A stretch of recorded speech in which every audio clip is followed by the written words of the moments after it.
He didn't mean to call you a fake airplane. You are a real airplane. Yeah, I'm on my old laptop. Was trying to use it because it's actually been working pretty good during the like the Friday videos I've been doing. So I thought I'd give it a try tonight and see how it does. If it's terrible, if it stinks, I won't do it no more. But Well, just don't open anything. well, I've got everything open that I need to run, so we should be okay. Okay, well, we'll see how it goes. Yeah, let's work it. Well, I wasn't doing hair and makeup, guys. I have changed my setup. Let me pop a picture, and I'll see if I can throw it in the live. So I've got my little work area. I moved the TV around. I've got my other wall insulated. I have been working. Now I got plenty of lights, man. I got extra lights. I put some extra ones over there.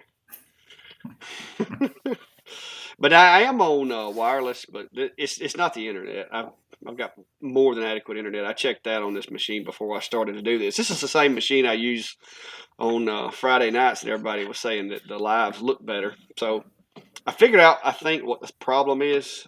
Is my resolution up like it's supposed to be? Is it? I mean, I'm using the ZV, so. Yeah, I mean, it seems to be okay on my end. So Cool. Well, I can't. I got too much monitors up here, guys. I can't.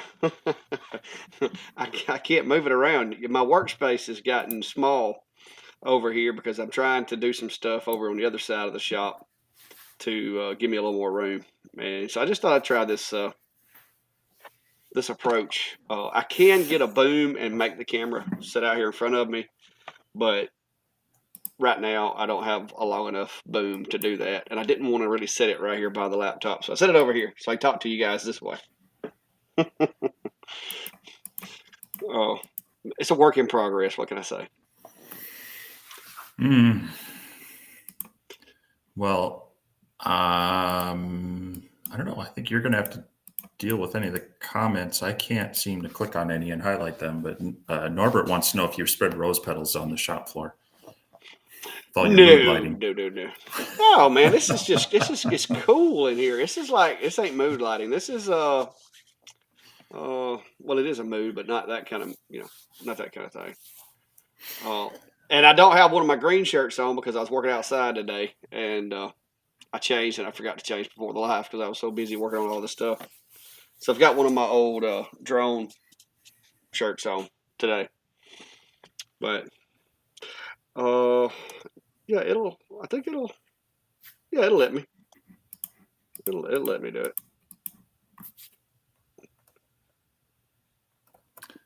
Well, how's everybody? Oh, I'm finally in a t-shirt. It's somewhat warm out. Yeah, Brian says that your stream looks excellent tonight. I'm not gonna comment on it. Not gonna comment. Yeah, I don't know. I may look a little extra red tonight. I've been outside the past 2 days doing my airplane thing, and as someone said yesterday, are these the real airplanes or insinuating that they were fake airplanes? Well, no, I said I said I said, was it real airplanes or RCs? I didn't mean, I misused the word real, okay? I misused the word real. Oh, but I've got it set up now to where I can actually have two monitors and in a workable format without having to sit over at my table. And that's what y'all see behind me is something that you're not used to seeing. That's the other side of the shop, opposite of where I normally would be sitting. And I'm going to do some better mounting with the camera, but since everybody's been giving me a hard time about video being clearer, I decided to use this EV1 tonight and see how it worked with this machine instead of the whatever the other one is, stream. Sure. Stream. Yeah. So, well, outside of that, guys. Yeah, outside of that, I have spent some time out here I launched my initial video on the Wizmaker 20-watt machine. So that's been out a couple days. And I've actually been working on another actual project, a non-review project. So I'm hoping to finish that up here and get that out there as well. But I've also been playing around off and on with that IKEA machine that's kind of it's got some similarities to your Two Trees one with the autofocus, the stepper motor on the Z-axis, so you can enable the Z-axis adjustments as well. And it's actually the other cool thing is that it does not have any of those your typical wheels, those wheels and eccentric nuts. It's got linear rails and linear rods everywhere. So that's kind of a nice advancement. So I'm looking forward to do a little more playing with that and get some information out on that soon. Yeah, that sounds a lot. Pretty interesting machine. Uh-oh. I added that to the wrong one. I was trying to add an image into the feed, but I clicked on the wrong one. It won't let me do it until I swap it over. So give me just a second. I'll see if I can put this picture up here for y'all. This is what I've been working on. I gotta get it loaded. I'm having to do it crazy like. But it has been a weekend here. I have been tore my shop apart, put it back together, moved everything around, the whole 9 yards. Okay, now it switches me over to it. Let me see if I can get this thing on the screen for you. Fit the screen there. All right. So that is what I have been doing. Let me make it bigger where you can see it. But that's what I've been working on right there. That is where I am sitting now. I've got everything set up between the two machines, new work area. So hopefully it'll work out for me in the long run once I have a chance to fix everything. Oh, where'd Steve go? But my next step is to bring the other laptop out here and set it up. And then I'm going to get me a little mini PC for inside the house.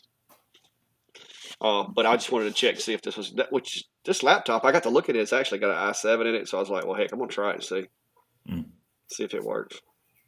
And so far, I guess it does.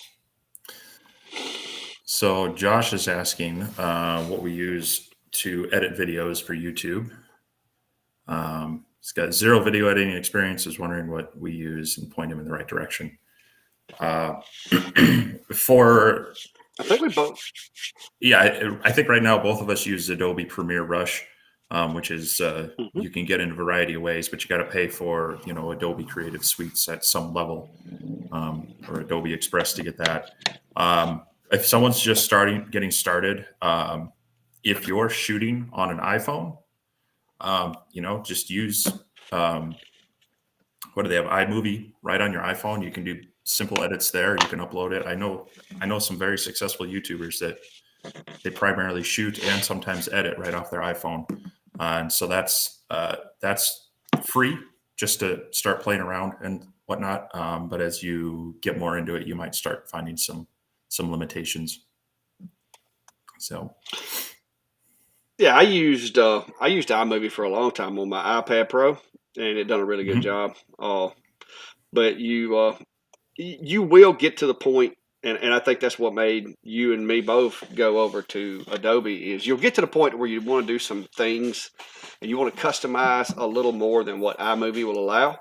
And that's when you got to move over to Adobe or some of the other softwares that are out there. There's a lot of good software, but Adobe to me was a no-brainer because I use Photoshop and I use Adobe Creative Cloud to produce thumbnails and stuff like that.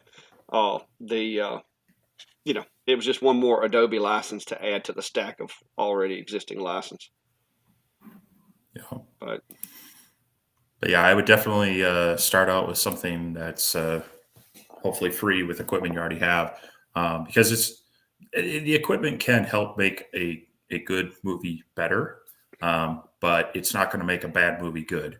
That starts with having good content, and I would say, if anything, work on sound before higher quality video. So if you're working off your iPhone, get a Bluetooth mic to like a little lapel mic, and that'll help things out quite a bit. So unless you just want to do voiceovers afterwards, but Yeah, I'm actually running a shotgun mic tonight. I don't have the. I've got my little shotgun mic set up here with my fuzzy on it. sure. But I'm sitting still. I'm not moving around the shop either, and that's why I Hmm. went ahead and hooked it up. But no, I think they're talking about the stream too. The way the stream is, me and Steve use online software that we both basically log into the server remotely from our own locations, and then it goes from there. Uh, I'm hoping that mine's better tonight because I finally figured out where I was screwing up with my Streamlabs. Because I use Streamlabs for my switcher so that I can switch from my camera to my top screen to light burn and then back to my camera. I use Streamlabs for that. And I've got the Stream Deck that Steve inspired me to purchase, and I've got it set up to do that. Uh, and then I just feed the output from that into the software. And I found where I had made a mistake was there were some settings in Streamlabs that I didn't know existed. But I had a rainy day yesterday and got to playing around before I did that live, and found those settings and went in and adjusted them. So works a little better. It seems to be working better from what I can see. I haven't looked at it on the online yet. Oh, there's your philosophical question, Steve. Yeah, you're getting a little jump there. Sapwood in the project, yes or no? Um, I feel like I need to get a T-shirt that just say it depends.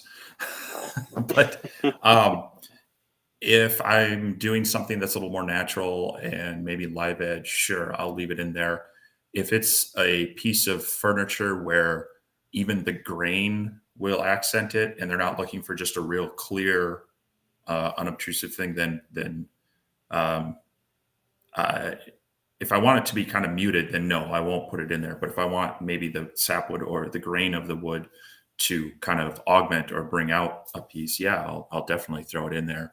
I've seen some really beautiful dining tables where they leave kind of that middle sapwood in there, and it just kind of breaks up a bland table and such. But um, I if the person has maybe a little more artistic flair to it, they'll appreciate it. But if they're just going for kind of more, I want this tone of wood, they're probably just going to want, the fairly clear, free of grain, free of knots, kind of stuff. So, but for this one, I might put it on the edges, but the centers I'll probably take out because some of these back here are going to become a dining room table for us. So I might have the sapwood out on the outsides, but have it fairly solid in the middle. Yeah, I use it a lot. Most of my stuff is intended to be rustic, and the contrast between sapwood and heartwood when you stain it is it's kind of a big deal in the stuff that I build. Mhm. You want that contrast. So now there's a certain grain that I go for, which you know as well as I do. You can't usually find in Home Depot unless you spend 2 hours digging through the pile. Uh, but that's why when I'm cutting my wood on the sawmill, you know, I can stack those according. I can stack those furniture grade, everything else. Furniture grade, everything else. But Yeah, that's where it's nice to either have your own sawmill accessibility and such, and be able to cut the wood the way you want it and like, or know someone that does that. Because your typical sawmill is not gonna they're gonna throw it out. They're gonna want just kind of the straight grain, no imperfections. Where some of these features that would be considered an imperfection can be actually accentuated and be a real feature and such. So oh yeah, yeah. I actually do quarter saw some, but you waste a lot of wood when you're quarter sawing on the yep. sawmill. You waste a lot. But that's why if you go up to my mill right now, I've got stacks of like little randomly sized pieces of wood. And what that is when I'm trying to get rid of the sapwood or whatever, I'll just cut that off into a board. And if I need to patch something to chicken pen, or if I just need a board to to hold something together as a support that I'm working on, those are great for that. But uh, it's nice when you can go up there and just rotate that log and get the grain exactly the way you want it. Um, Especially when it's a project that like my wife's kitchen table. That thing, I sawed up a 60-foot white oak log, and probably only used like 30% of it because I wanted to use as much standard. Just I wanted the modulary arrays in it, but I also wanted some nice flat grain, and so I culled a lot of that wood and used it for like laser projects and stuff. Uh, but the table's still holding up, doing good. So I must have chose well. Engraving granite or marble. Have you ever done any of that, Steve? I've done slate. That's about as. Yeah. Give me a second. I might have a sample. Um, see if it's in my magic drawer. I'm gonna play with my lights while you're there. See, I've got me a little overhead light set up too, so I can actually turn the light up, or I can turn it down. Or I can make a party. Uh, what's up, Bob? Yeah, I've changed my lighting around, trying to get it to where I can use this area over here. And if I turn the lights on, it's so bright behind me that it just doesn't. I didn't like the way it looked. So I just been playing around with some lighting, trying to get it to where the camera will pick me up, but not the background's not just like so busy. And I really don't want to have to like put a screen up or anything like that. So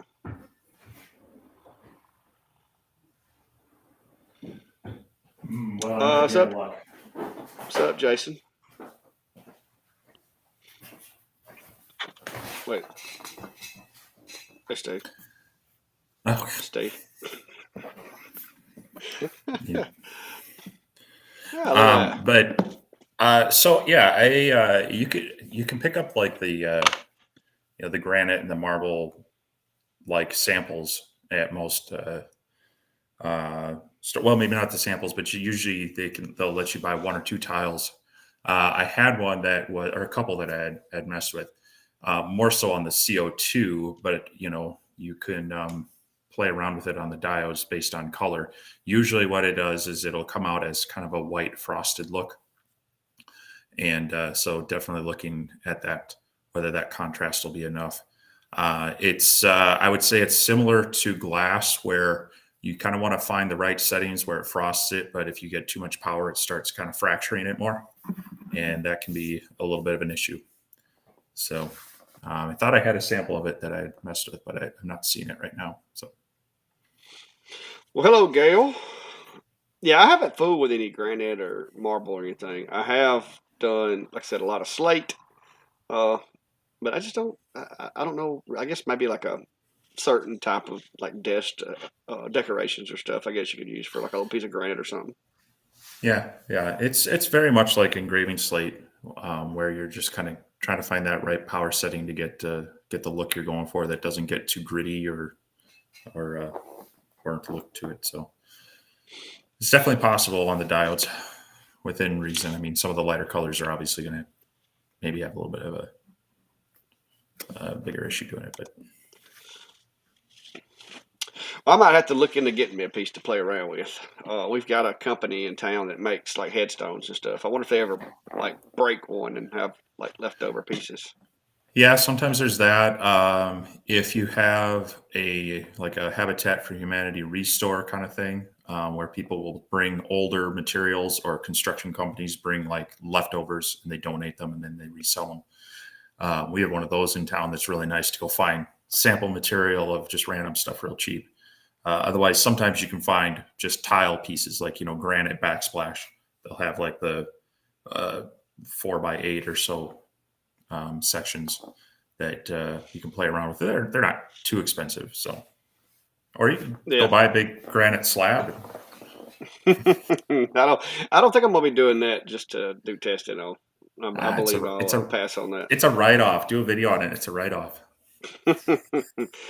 Well, right now, all this insulation and air conditioning has about written off everything I've got to write off there, Steve. I mean, I'm just Right. trying to stay cool down here. And so I was telling my wife today, I'm not as worried about winter here because we don't have extreme winters. So as far as my heater goes, I think it'll do great this winter. Hmm. Oh But yeah, you'll be our fine. our summer times will put a air conditioning unit to the test. So I'm just trying to prepare for July and August. Well, well, we'll see how July and August go because I'll well let's see what the shop thermometer looks like right now. Well, 64 degrees. well, well, it's 76 in the shack right now, apparently, Yeah, according to my little. the low in here for the past day has been 55. Today it did get up to in the 80s outside, and I have no active cooling in here right now, so it got up to 64 degrees in here. Okay, let me change that. It's actually 72.8. This was laying beside the exhaust port of my laptop. So it's not exactly correct. But check out this cool little box here that holds my thermostat. It's got these two little holes that you hang it. I just got to put it back up.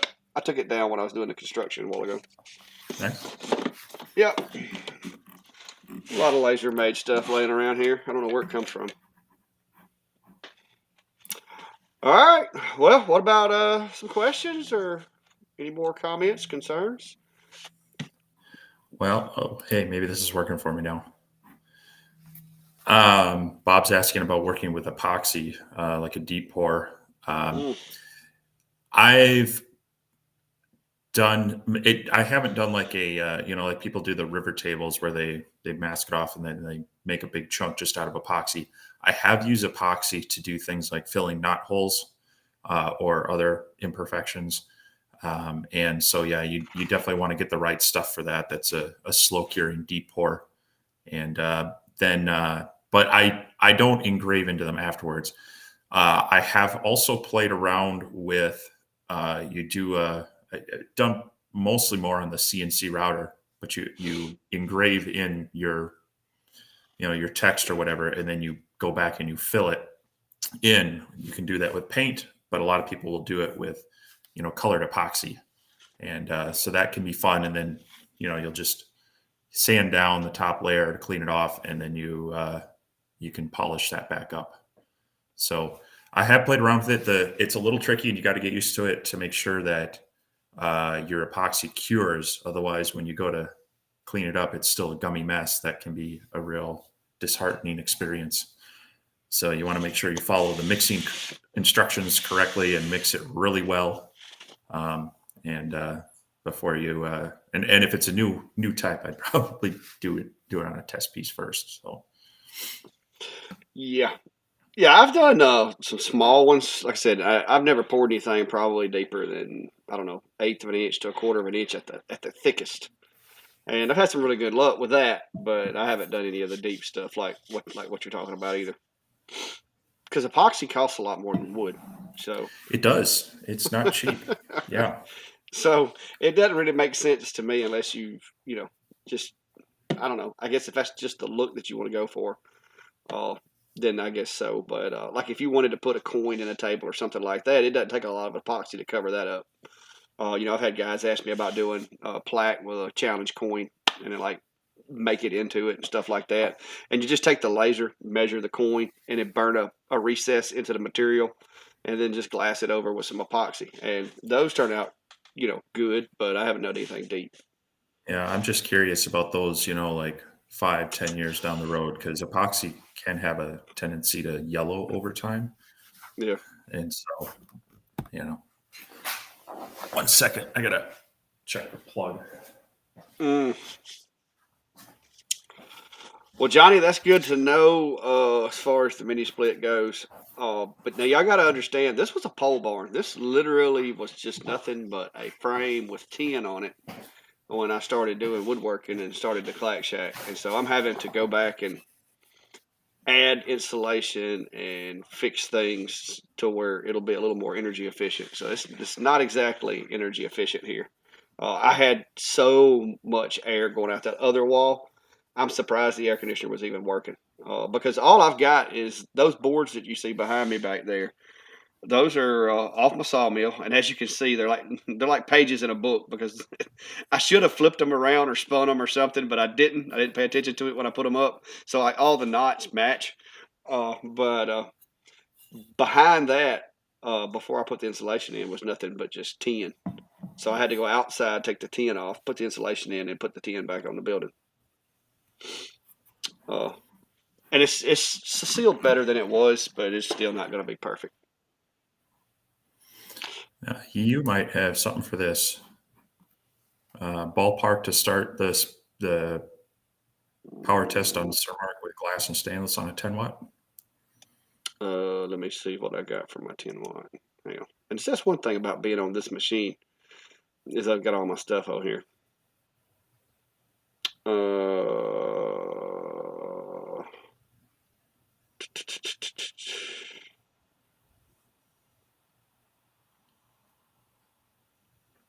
feel like I need to have the Jeopardy music going in the background for you.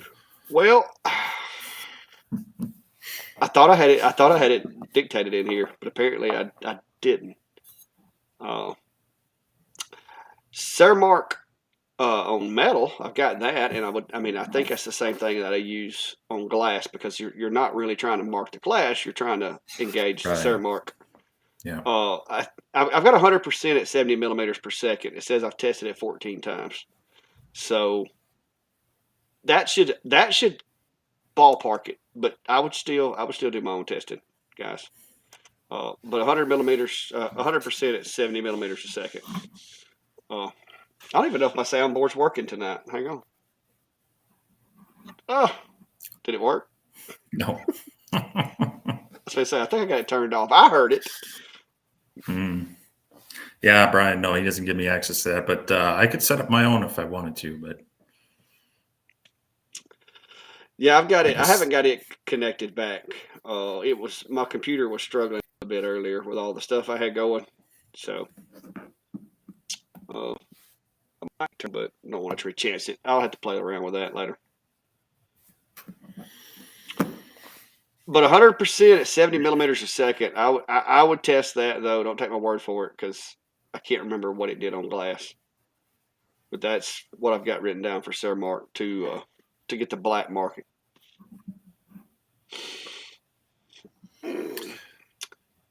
So, did you notice Adam Stack is coming out with a module upgrade that adds the air assist functionality for the is it M7 or M8 control? I hadn't seen that. Yeah, they posted that. It's basically replaces the entire module, and then it has a port that plugs into the. It's kind of like an inline adapter for the power outlet on the air assist. So they're adding that it's supposed to be backwards compatible with everything from an A5 on up to the X7, X20, X30, S30 Pro stuff. Yeah. Well, that'll be interesting to see. Yeah, I mean, it's nice that they're making it in a way that you don't have to just buy a whole new laser to get that functionality in it. So, yeah, but I think the computer's doing all right considering it is an older machine. But out here, I thought I could probably pull it off one, but using way too much resources because this thing's actually got. Let's see, what have I got? This has only got 16 gigs of no, wait a minute. Yeah, 16 gigs of RAM. My other one's got 32. This is an i7 6700 2.6. So it's a little slower than my other one. But now that I know that this setup is going to work, I might bring it out here and move some computers around. and Johnny pointed out they also have a screw height adjuster option for them as well. I see that's on pre-order, and it's only a $40 option. So, For like a Z-axis? yep. I foresee that within the next 3 or 4 months, all the new machines will have a Z-axis and probably compatibility with the M8. I think that's coming. Well, their module is just it's just a hand screw. It's not the automated one yet, but I'm sure that could be easy to adapt that design for them to step that into their next one. So Yeah. Yeah, I just noticed my video broke up on my phone over here, so I'm gonna have to play musical laptops. Bring the other one out here. so yeah, so some interesting things being announced and coming out for those. I haven't heard when the Acer L2s are supposed to be shipping, but hopefully sometime this month. Well, there's a It's couple getting of towards people the end of the month apparently. here. Yeah, there's a couple of people apparently that didn't wait on the go ahead for the Mhm. video, and have started dropping them. I and to check, hey, did I miss some email or whatever? And I haven't heard back, but I think that's just a couple of guys that decided they wanted to have it of, because I don't want to get a bad reputation when it comes to that. Well, no, when they actually ask you to, to not release it till a certain date, I'm definitely going to honor that. But sometimes they put no, they don't mention it until they're like, oh, we'd like to view it before you launch it. And like, well, we didn't talk about that at all. I'm sorry, it's already out there. So, Yeah. but Well, I'm hoping within the and next. I'm hoping that next week or so I can start getting some videos out with it. I mean, I've been using it; it's working great. I've got a project I want to do with it. I'm gonna finish up some work on the picture that I did of me and Max, and I think I'm gonna do the finishing touches on it with that machine, possibly if I can. So, but if they don't give me a date, then I may just go ahead and do it on two trees. and the initial orders, and I think Jim was mentioning he's waiting on his. The X-Tool P2s have been showing up on people's doorsteps this week as well. So they'll be in the hands of the average person now. And so we'll have to see how people like them. Mm, I'm curious to see. I'm curious to see how that works out. I'll just call myself optimistic. Let's go. How about that? That work? You sure you're being optimistic? Yeah.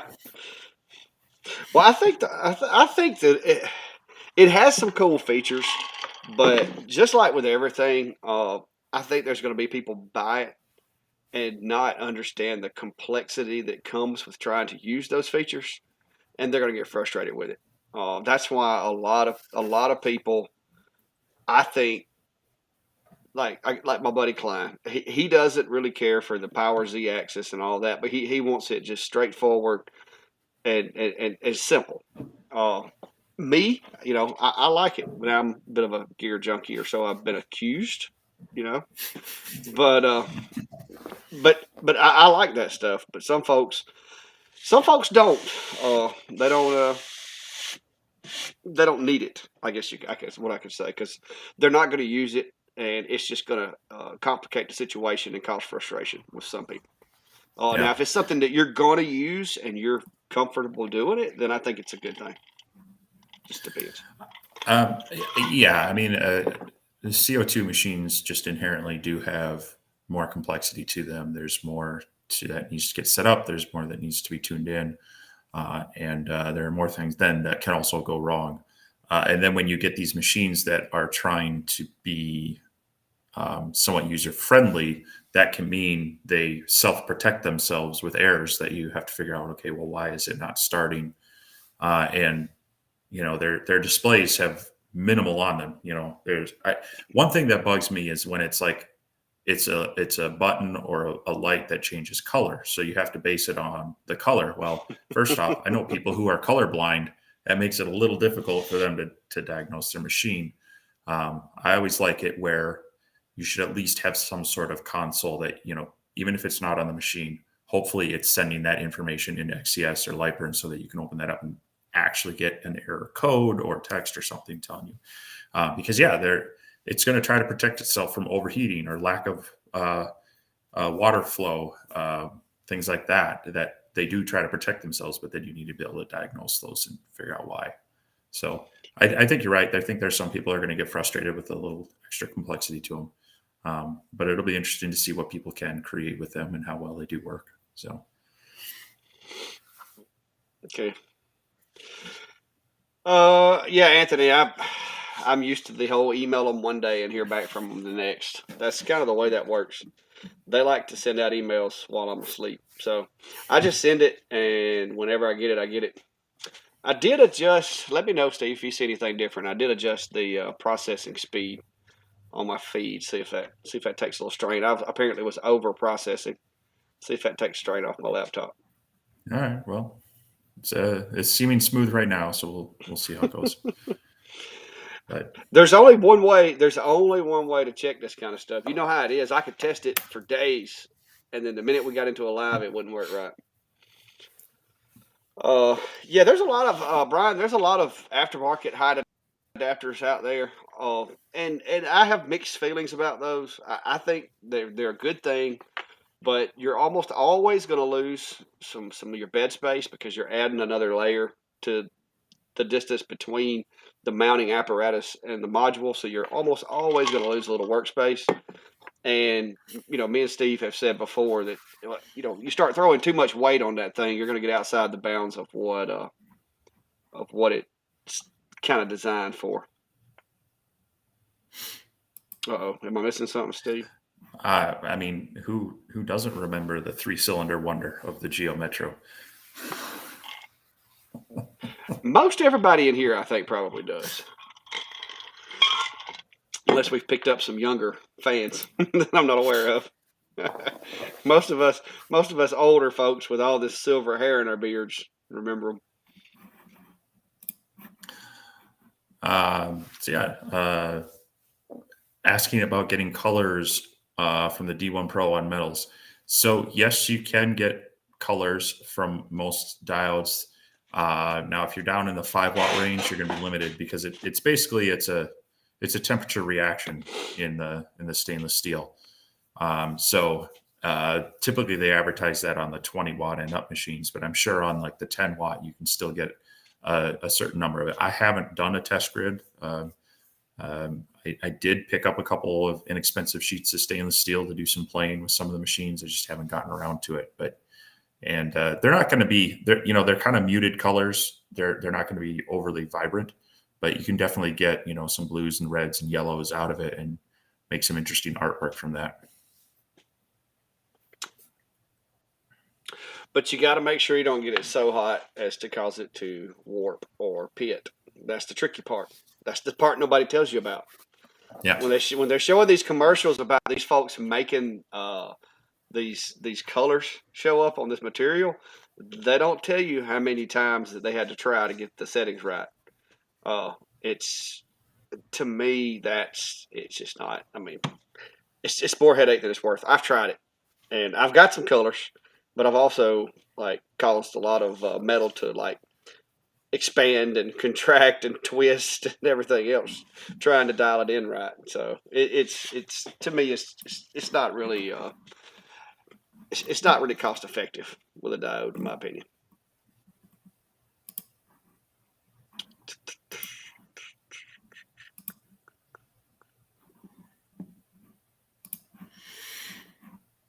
All right, not seeing any more questions at the moment. CNC. Yeah. Yeah, Brian, and that's part of my thought too, with all the things that people like to add to the heads of some of these lighter weight lasers. I'm concerned about, the motion being still accurate. You're adding weight, and that's got to accelerate and decelerate that. It's got to move it around. I've seen some really strange designs for some fume extractors that sit on the head and are supposed to try to pull the air out right there as well. Yeah, it's pulling it. Some of them just look like disasters. Yeah, I've saw a couple of those. If you look at the Ortur LaserMaster 3, they've got that head is so tiny and so lightweight, and that's they were one of the first ones to start pushing the machine a lot faster. And I hear they're coming out with a 22-watt module as well. So I'll be curious to see how much smaller theirs is compared to some of these other 20-watt modules we've been seeing on the lasers. I'm guessing similar vein. It's going to be lighter weight, but they're not going to want you to be adding a lot of accessories and such to that, just to kind of keep that accuracy and such. Yeah. Well, Bob, good luck with your photo there. Let me know how it turns out. You can post in the laser engraver community page there, and let us see what it looks like when you get done. Y'all get to critique my work, so I can critique y'all.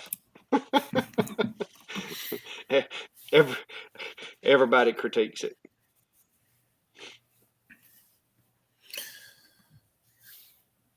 Yep.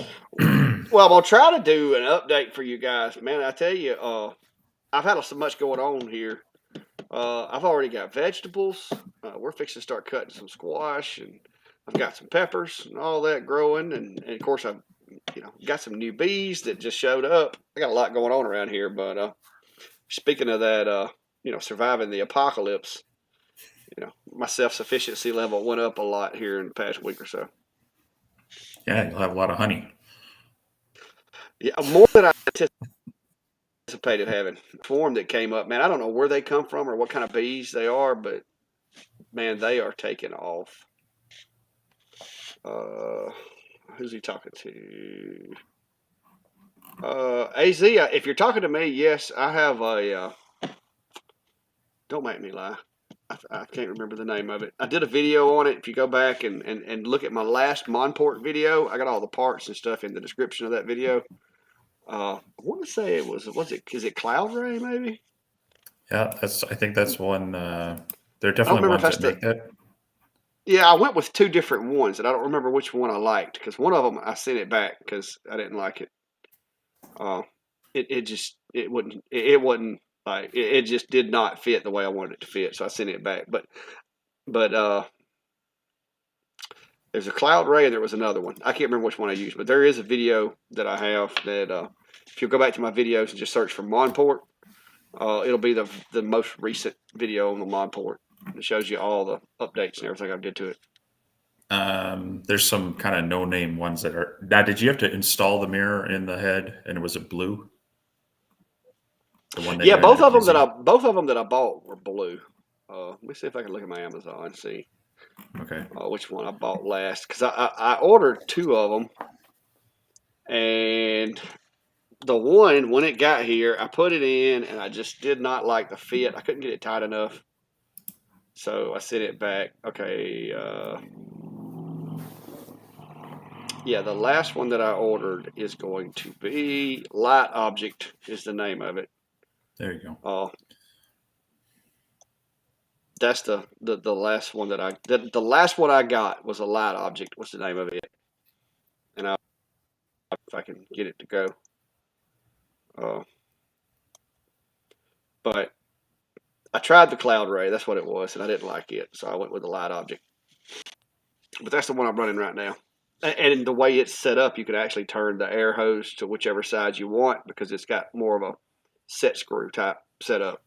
But now, if you go to messing with that, you could ask Jason. If you change it out and put an air assist nozzle on there, you will have to line that mirror up. So just be prepared for that. The last mirror has to be swapped over into into the new assist, and you're probably, unless you get really really lucky, you're going to have to realign the last mirror. So you may want to check your alignment before you swap it out so you can make sure the rest of them are right, then swap it. Yeah, and that mounting bracket is larger than the sleeve for even the stock head to fit into. Mm-hmm. So I would maybe take a Sharpie and give yourself some reference marks to where the current one is sitting, and even maybe put a vertical line on there just in case you got to swap it back. There's a bit of they give you options on where to mount it, and so that makes it harder. Yeah, and by options, I mean they give you wiggle room that you might not want to have. Yeah, I took when I was messing with mine, I took one of my box cutters and just made a little tiny scratch on the factory location. That way it would always be there in case I needed to go back with it. Yeah. Uh, And, but yeah, almost 100% guarantee that whatever head you put in there, you're probably going to need to swap out the stock plate for an adjustable height bed. Yes, Because you're going to need some depth adjustment, even because the few that I've played with, it bumps the focus down a little bit, so you can't even just run it on the stock plate because it gets out of focus. So yeah, that's why I would recommend that video that I made, because it does go over the fact that when you put that air assist nozzle on there, it's going to change your focus, and you're going to have to do some modifications to how you focus your machine. So you just know that it's going to be an undertaking to do it, but it can be done. and it's definitely worth it to, that's one of the things that I mean, the reason they don't put it in there is they're trying to keep it as cheap as possible, keep that price point down. But I feel that if they had some sort of adjustable height bed and air assist on there, that would be a really awesome machine. And I don't feel like either one of those options would increase the cost that much. So, Yeah, if I was, recommending to them how to make this really more of a plug and play budget laser for people that can't afford or don't want to spend the money on something like a Glowforge or X-Tool P2 or even the White Cloud kind of things, keep it sub $1,000, but add these two features into it, and I think it would be a really good budget CO2 machine. So. yeah. I ain't gonna lie, I got a little irritated with mine prior to air assist and the adjustable bed, but I used a was it 6 inch? Is it a 6 or 9 inch jack stand, and I engineered it to where I've got a little rotator knob outside the Yep. enclosure that I can let it up and down with, and I put the air assist on it, and now it does really well, because I can actually, I've learned how to use that little test fire button to set the focus too, because you just hit the test fire button and look at the size of the dot, and you can set it that way if you need to. But I've got a little piece of acrylic, and it seems to be very, very accurate. The one that came with the machine, it works, but like I said, it's just a matter of getting it dialed in. But now that I've got this thing set up like I've got it, cutting acrylic is actually really easy, and that was why I wanted the CO2. It wasn't for wood products; it was strictly for being able to cut clear acrylic and do Christmas ornaments and stuff like that, and it's doing a good job at that now.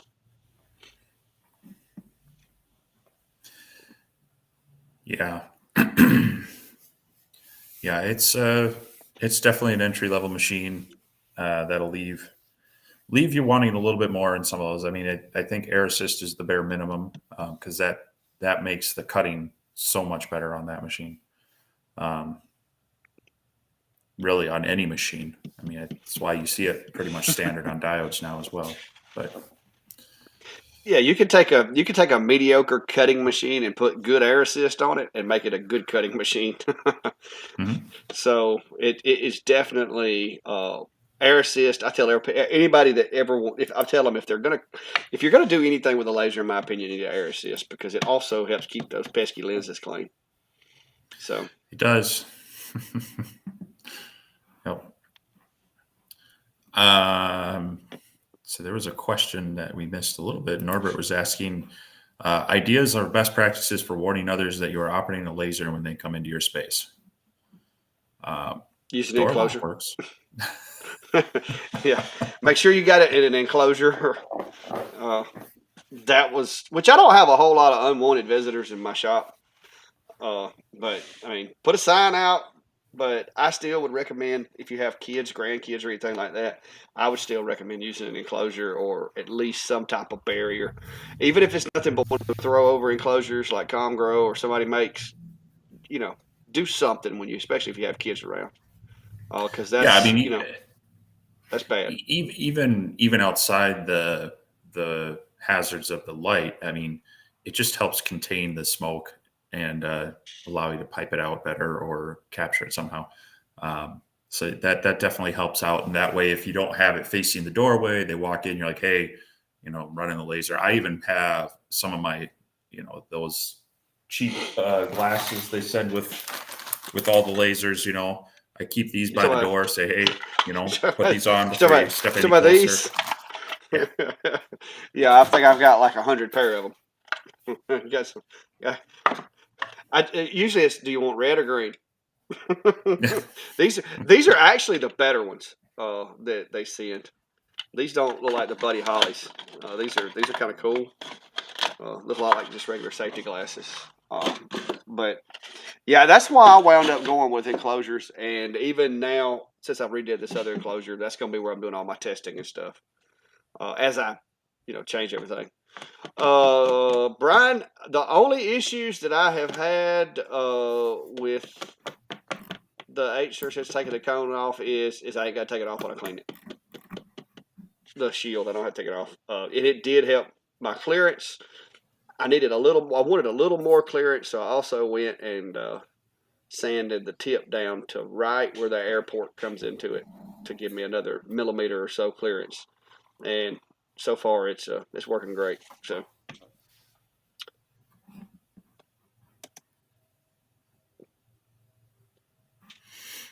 3 millimeter acrylic. Yes, you can. Uh, Certain colors. Color most matters. yeah, most darker opaque colors, but the clear, the light, yellow, the translucent ones are going to be most likely a no go or very difficult. So it won't be a clean cut if you can get through it. So Yeah, it melts too. It'll melt and then it'll melt back together and it'll just make like right, a little raised area on it. I mean, it's a pain. If you're wanting to cut acrylic, if black works for whatever it is you're doing, stick with black. Black acrylic cuts great with most any diode that I have tested. Uh, if you want something other than black, I would go with green. Green seems to cut really well, and red cuts good. The other colors, there's some that you can cut, but there's many of them that you're going to just pull your hair out trying.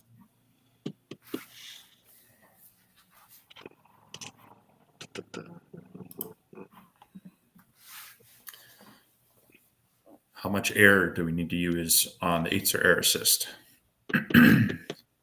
I say, when you're cutting, I'll just crank that thing to full as far as the included air pump.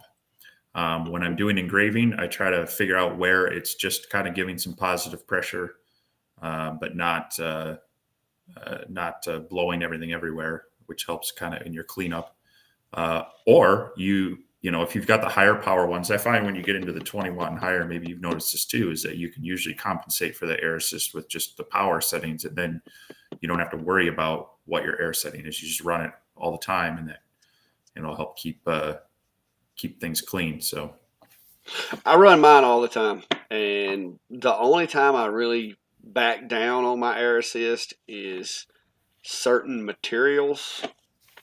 It seems that it sometimes helps the burn a little blacker if you play with the air assist, how much air it's getting. And it's the other times, the more air you give it, it burns blacker. So you kind of have to play with that. But most yeah, everything, if you run air assist, I'm running 10 psi to my regulators, and if I run air assist, I have really really good clean cuts and engraves, and don't have to worry about it. So yeah. If you're messing with like painted tile and things like that, you want to have air assist on, but too much of it can actually cause some of that debris to um, splatter all over your cone and create a yeah. bit of a mess too. So it's definitely a little bit of a playing with it, but yeah, generally I'll just for cutting I just crank it full, and for engraving it's somewhere around probably two or 1/3 to a half, give or take. So No, Larry, I've never looked at the controller of my P2 because it is my workhorse and it makes a lot of my money for me. So I'm not going to go Frankensteining with it right now. Later, once I get something that I can use to replace the P2, then I might try to do some mods to it. Maybe come up with a way of hooking up the M8 if it's possible. But right now, I don't do anything that could, you know, endanger my machine when it's the one I'm using to make money. yeah, I haven't popped it open either yet myself. So But Chris, if you've noticed on most of my videos that I've done of these new machines, I'm testing them now with the compressor they come with, and I'm also testing them with my air from my shop at 10 psi. So you can go back to just about any of the machine videos I've done recently and see what a difference it is. Uh, but a lot of the recent machines, I don't know if you're finding this or not, Steve, but a lot of the recent machines, it seems like the pressures have went up and the flow of these compressors is actually getting better. Uh, I know with the Whizmaker, that compressor actually done a pretty good job. yeah, surprising for something this small. Yeah. It does do a pretty good job. Um, I don't know if I would put it on par with like the larger one from Atom Stack. That one seems to really pump out a lot of air. But yeah, these are fairly impressive for how well they do. And actually, that's not even the one for the Whizmaker. I was wondering that looked more like the one for that new Akira or whatever. Yeah. There's a color difference, and actually, this one's 12 volt. This one's 24. But they will both run off of 12 or 24, I think. I think it just if it's like the one I got the other day, it says it'll run off of 12 or 24. Yeah, there's no markings on here to Yeah, I've got another one over here, and see. it's it actually says that it'll output 12 or 24, or input 12 or 24. Uh, Good evening. Had enough? Okay. Yeah, that's a hard name. We need to work on that name a little. I I just okay. So this is going back to my childhood arcade days, but I always think of Hadouken from Street Fighter.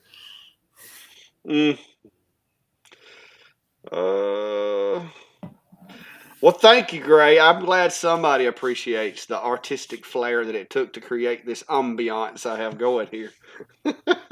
Gray, we're just not sure if he's got rose petals spread around. He says he doesn't, but No, I'm trying to not look like every other freaking wood shop.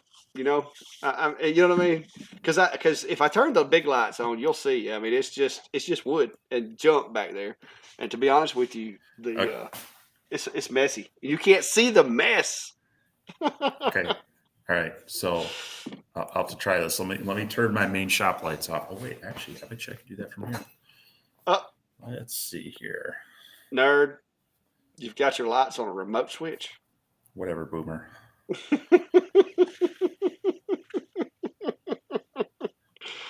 Boom. Uh, oh, Oh, you're gonna that's need bright. to you're gonna need to adjust your ISO a little bit or turn that light down. Now, well, let me just turn these back on. Which I've got my camera set to manual. I'm running the f-stop at 2.5. I'm running a 250 ISO, and the shutter speed is 150. So I had to tune that when I come in here. I could change the shutter speed, and it'll affect the picture. But I kind of settled on 150 right there. It looks pretty cool. Well, I could And, just, and I could just. yeah, see, Oh, well, look. okay. So you've got cool lighting. Hold on now. uh, I've got cool machines. Look at that. All well, right. I've got machines over there too. You just But can't you're in the see them. way yet. Let's get you out of the way. There. See, cool CNC machine. Oh, you're killing me. You're killing me. Oh, but yeah, it is. It's different. Yeah, Super Duty. That's what we need to do. We need to start having us a little background competition. uh,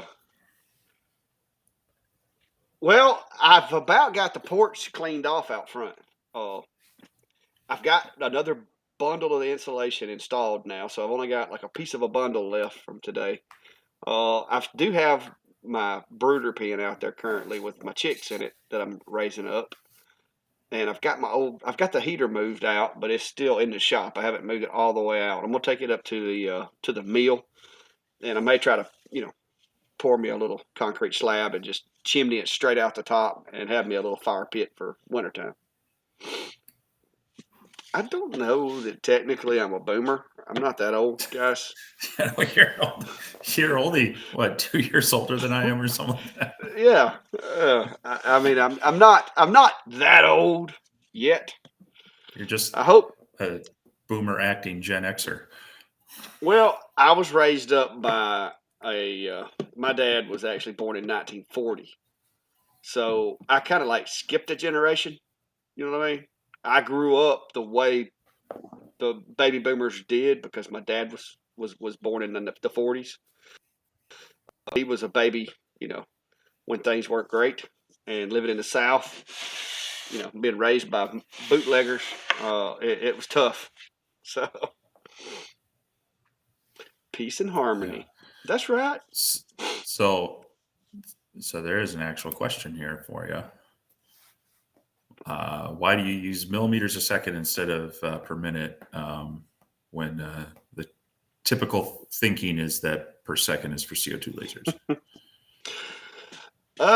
Well, let me put it this way. I started out using LaserBox Basic, which defaulted to millimeters per second because it was originally built for a CO2 laser. I got used to using it. All of the numbers in my head and the way my mind works, it was easier just to stay with it as I moved.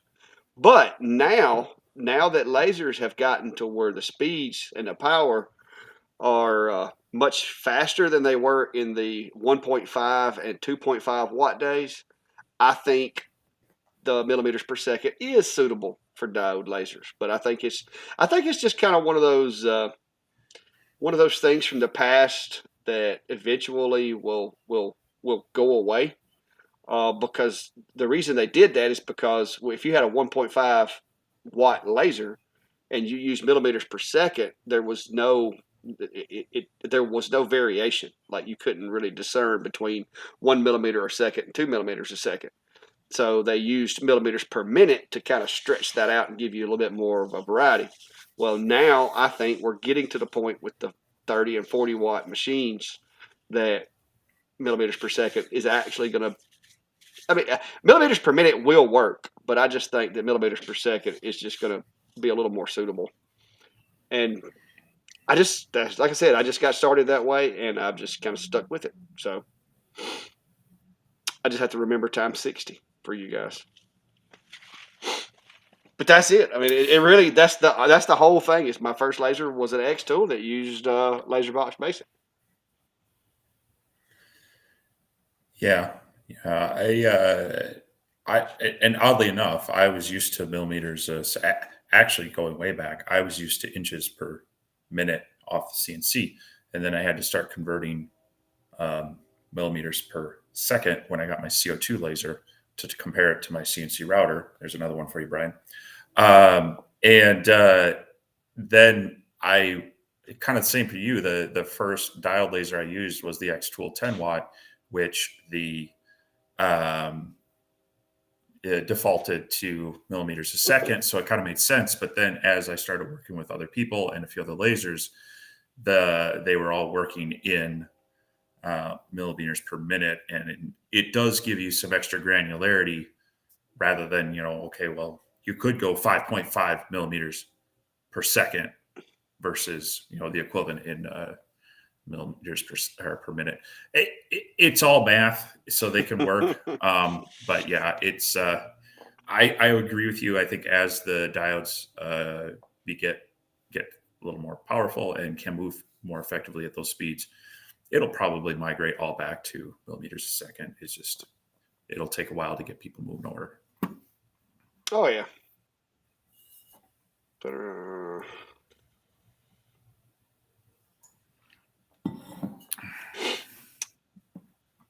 Well, So Norbert, if it's going to be a Christmas thing, you need to be doing spring projects. I would say, unless it's going to be, if it's going to be in November, if it's going to be in October or November, then or even early December, you could probably sell some ornaments and stuff like that.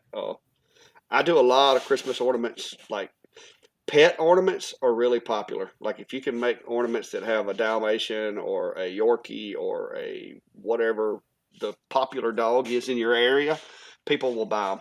Oh, and I don't make but like $5 off of them, just a plain one. But I usually make them out of like scrap material when I'm sitting down here messing around. So, what do you think, Steve? What's your Christmas items that you sell a lot of? Yeah, I try to find more, local things. So here, it'd be ornaments that are, based around, the Minnesota shape, or even like our area code is 507. You can play around with that, and that's even more a year round kind of thing. Um, I try to keep them to be a little more unique to the area, whatever's popular here, or whatever's kind of, regionally identifiable, but mixed in with the Christmas flair kind of thing. So do I have one out here?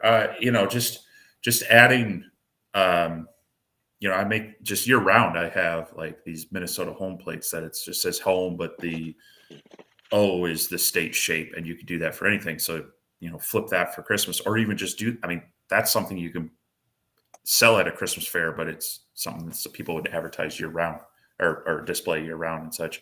Another thing that I've played around with is you can do little candy dishes. You make a sleigh, like a three-dimensional sleigh that glues together, but it's made out of 1/8 inch plywood, or other material, and then people can drop in their Christmas candy in it, and it's kind of the more ornate kind of decorative sleigh you'd see in a from a Santa thing or a Hallmark movie kind of thing. But uh, otherwise, I've also done the little. I did a video on tea light candle holders, and those are great because you just put whatever the theme is. So I made um, like a snowflake on one side and maybe a Christmas tree on another side. You can mix that up as well, and then you just put one of those LED tea lights in there.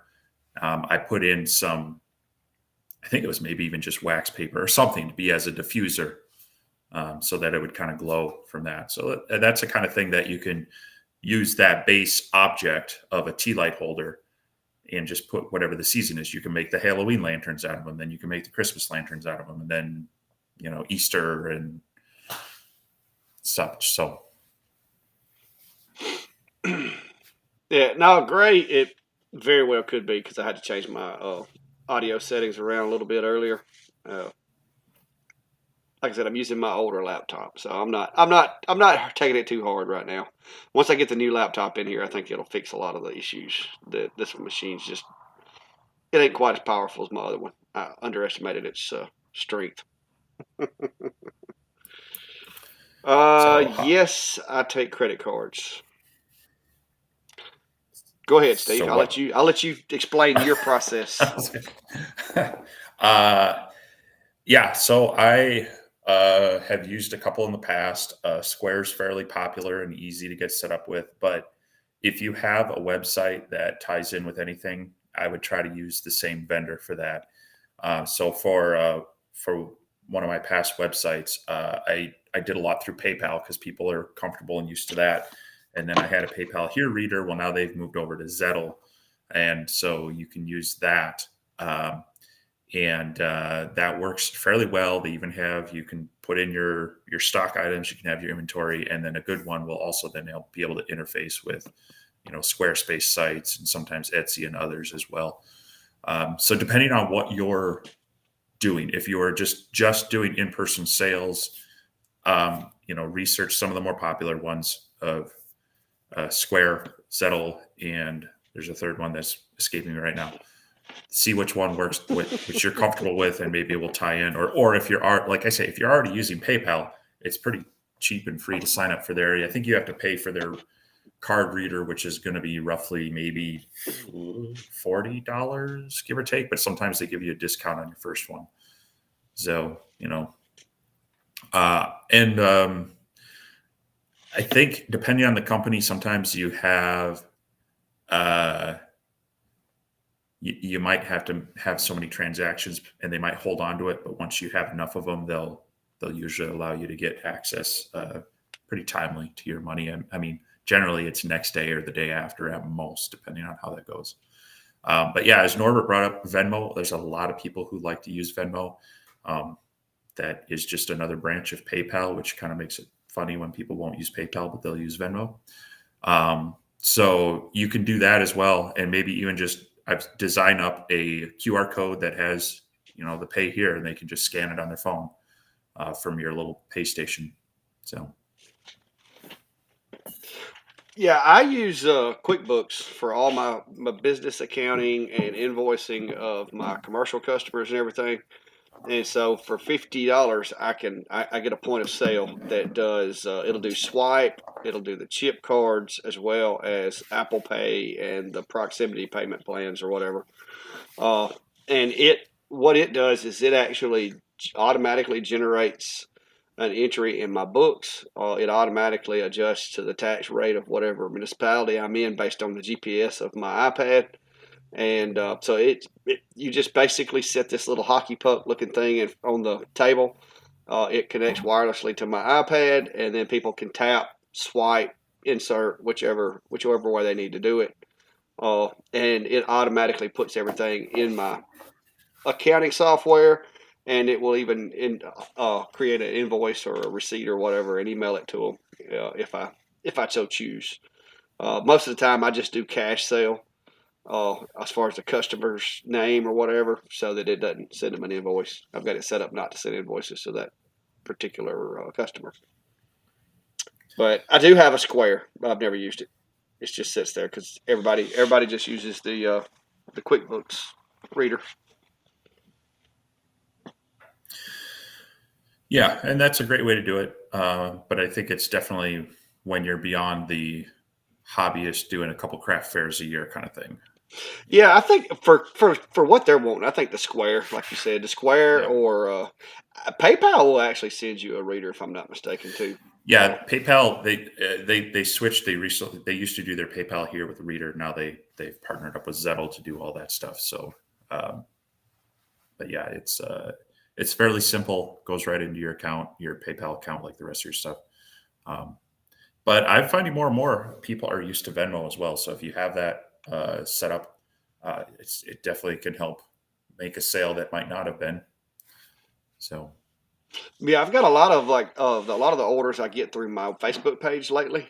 People will actually, when I give them a quote on how much it's going to cost, I've got folks that'll just go ahead and it'll be like, boom, PayPal money received, which is mhm. nice because you don't have to worry about, am I going to make this for this person and then them not pick it up? Because if they don't pick it up at that point, I don't care. Yeah, I've already been paid. So if you don't yep. come pick it up, that's cool. Which most of the time I meet people in town because I do live 15 minutes from town. But a lot of the people that I do stuff for, they know where I live and they pass by here going to friends and family's houses, and so they'll just schedule a time to come pick it up.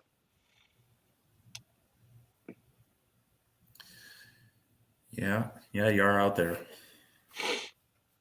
Yeah, but it's so nice. It's quiet. It's the Hey, creepy banjo music in the woods that just kind of was making me kind of wonder. I really wish I could have got my daughter to get out an instrument and had played that as you would come up the driveway, but it didn't. She didn't. Do do do do. So, yeah, you're coming up on the craft fair season there. Isn't month of June the big one for the peach fair stuff? Oh yeah, yeah. I will be at the downtown Clanton events the first Friday in June. Selling. I'll be set up and actually selling it the first Friday. Depending on how much stuff I have left, if I don't get complete, if I get wiped out of the stuff, I probably won't go back for the second one to sell. But I will be there. I will be present for all like the first 3 Fridays in June. I'll be up there, probably be making some videos, hanging out, meeting with people, and then the Peach Jam's coming up. I think on the 24th, and we're gonna have music and all that. I'm gonna be set up. I've got clients going to come help me run the booth so that I don't get overwhelmed. He's going to bring some of his stuff and just kind of taxi along as a Clack Shack affiliate. So and help me manage it and talk to people. So if you're going to be in the area, come check it out. I know you're probably not going to be. No, I'm heading a different direction for vacation around that time. So Had enough. Yeah, I'm just gonna start calling you Had. How about that? Uh, well, why is it not showing the? There it goes. No, you cannot while it's running that I know of, unless Steve knows a trick. Steve, any tricks? mm, no, it's kind of a stop and restart kind of thing. Yeah, So yeah. Uh, I appreciate it, Gray. If the video did really well. I was me and Steve talk about it all the time. Sometimes you make that video and you're like, man, this video is going to be awesome. Everybody's going to want to watch it. And then you throw it out there and it's just crickets.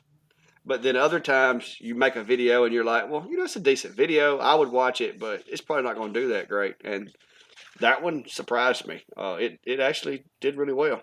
Had some pretty good input, some reviews, and I was kind of happy about that because I haven't had a chance to put out a whole lot of content, and it's uh, it's hurting.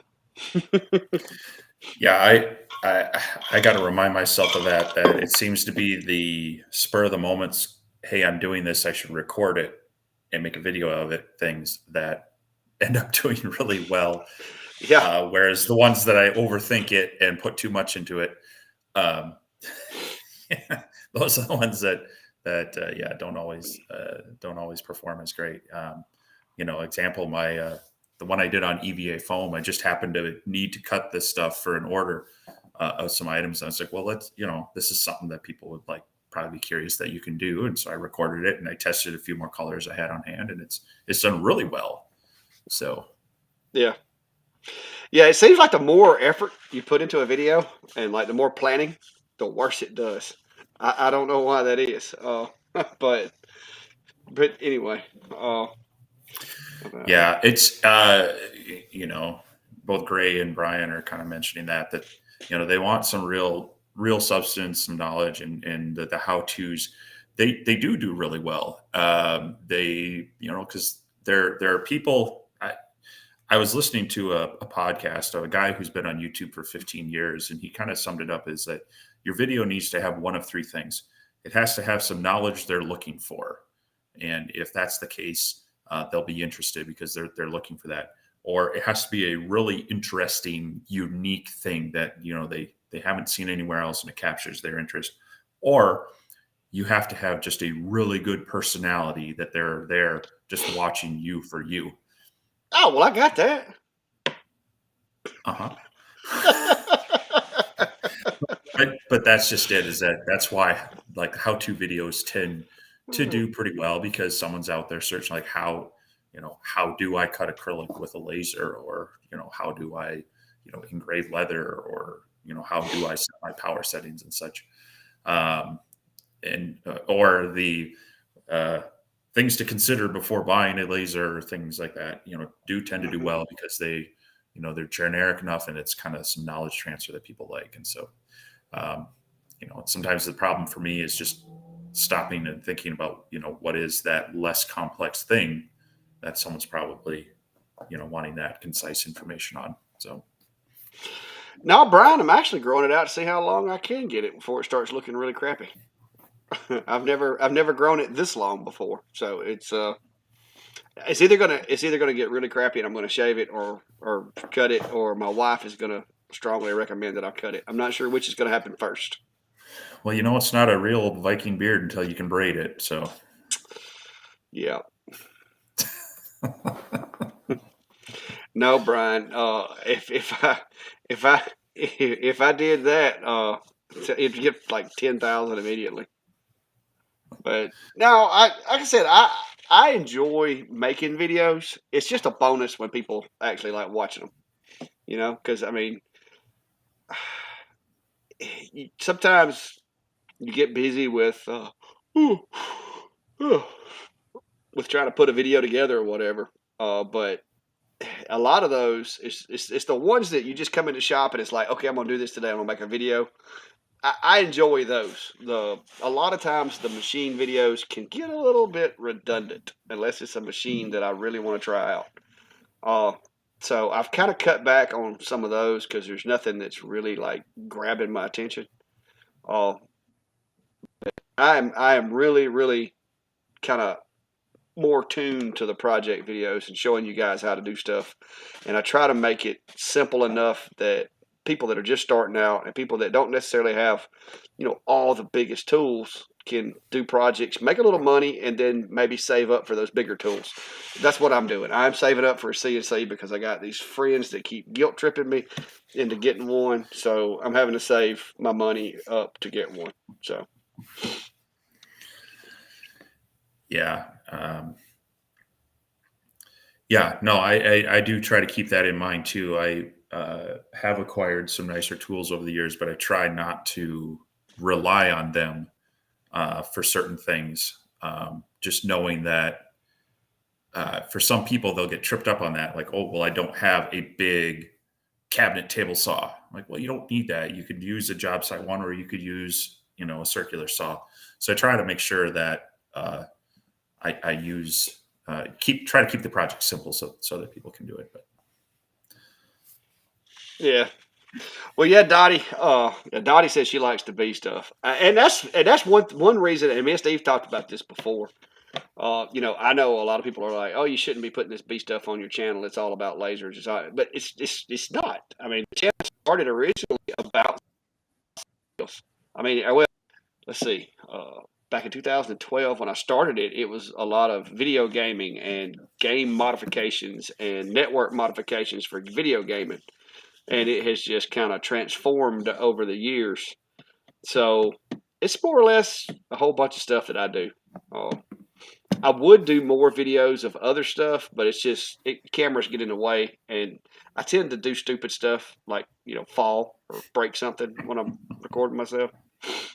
So I don't like videotaping myself when I'm on a ladder because Murphy's Law is going to cause me to have a viral video that I didn't really want of me falling off a ladder.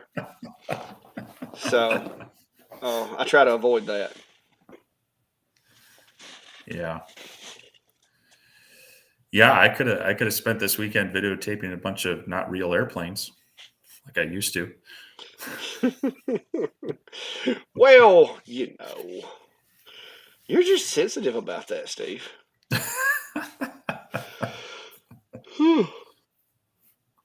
I got up too early this morning. Well, so I stayed up too late. Was it Friday night?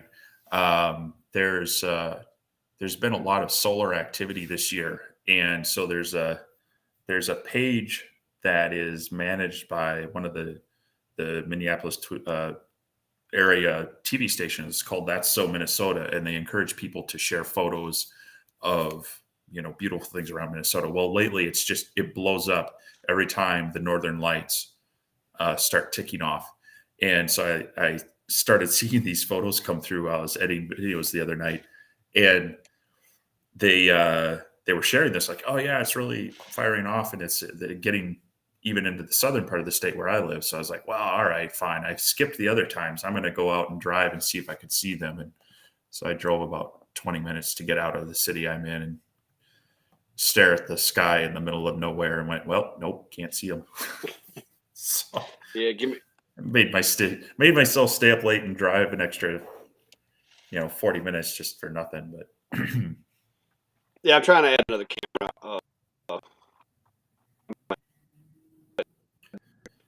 yeah, you're breaking everything. Added.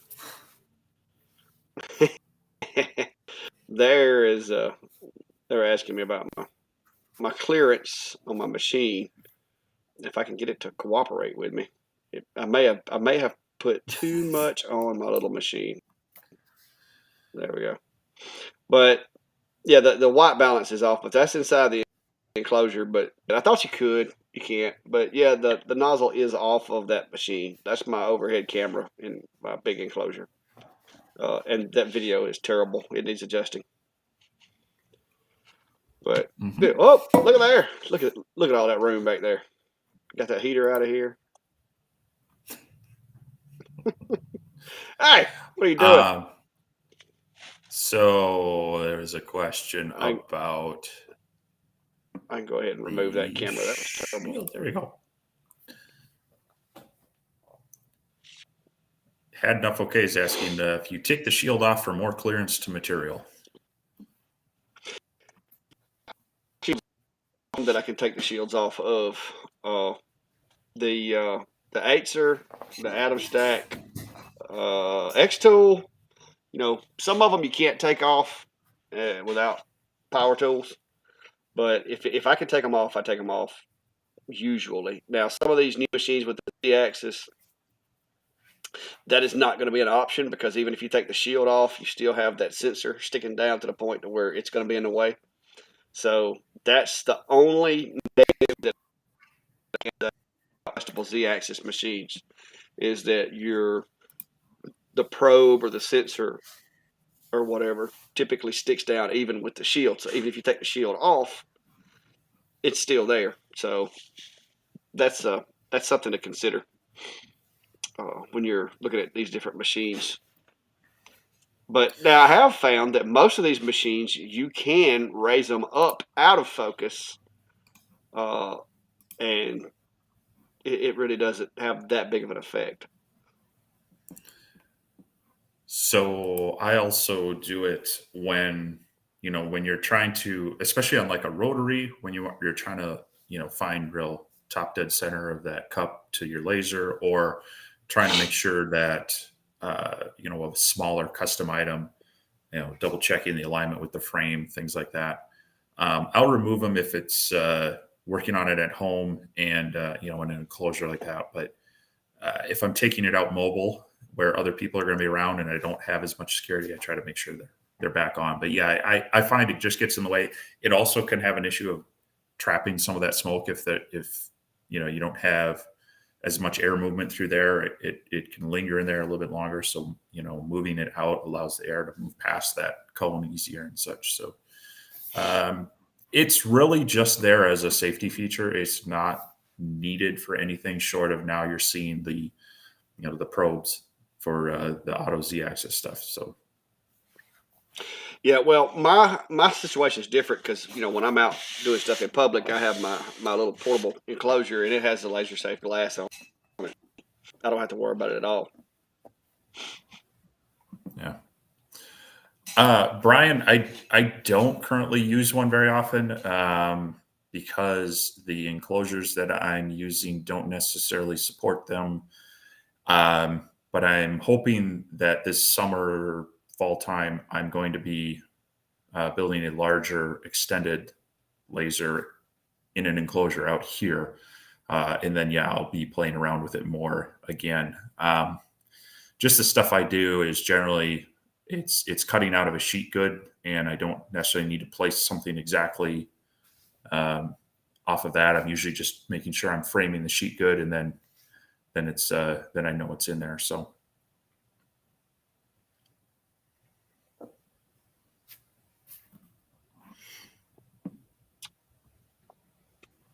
here's my other camera. If it'll work, it's not gonna work. Too many cameras. Well, yeah, as I say. Yeah.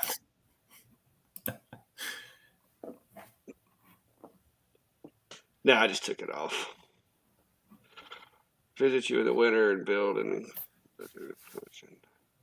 Yes. I'm not going up there during the winter.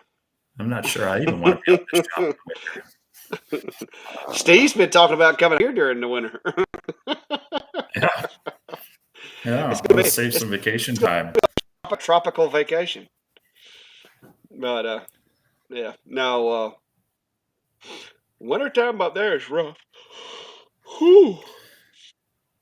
Yeah, I need an energy drink. It can be. This was an extra long winter, and so it was abnormal and a lot of snow. So there's that. But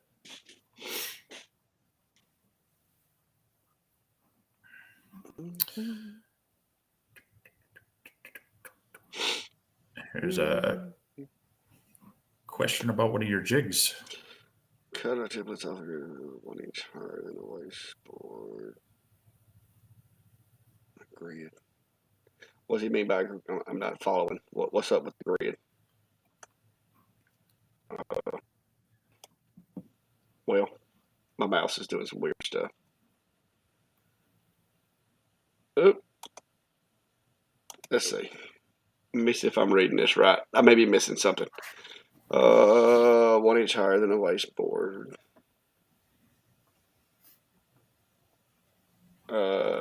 As long as you've got the jig kit connected to the legs, that's perfectly fine. The whole idea of the kit is that it connects to the machine. I guess I will add another source here. Each one that I make, it is for whatever machine that, of course, it's listed as being for. And each one of them connects to the legs of said machine, which allows you to know that it's going to be exactly where it's supposed to be every time. And not camera.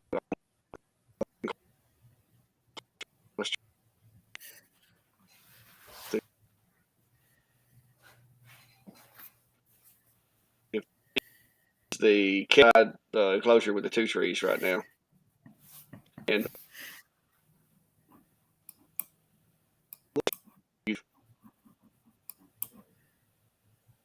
I mean, always put Steve. I've got my theories. Yeah, but once it's not showing a good picture. It's because I've got it's cropping like for some reason. Portion of it. Oh, hang on. Yeah, it is actually the square. All right, that's better. This is just there, and you can see that. But once you put it on the machine, take that thing out, put it back, take it out, put it back, take it out, put it back. It is always going to be exactly the same spot. Just above where you can see the laser head, that's the 2 trees. You can see the laser head right there in the top left corner. But just above there is the locking teeth, and they stay in place.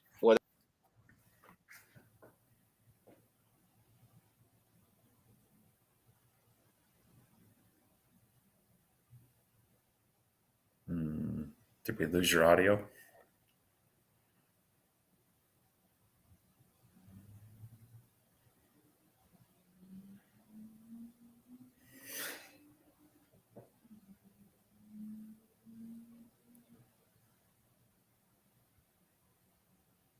We can't hear you right now. At least I can't.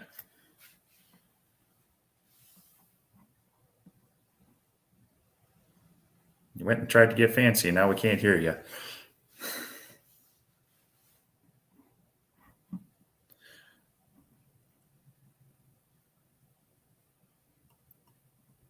Well, I'll let you. Hopefully, can everybody still hear me, or did we just lose him?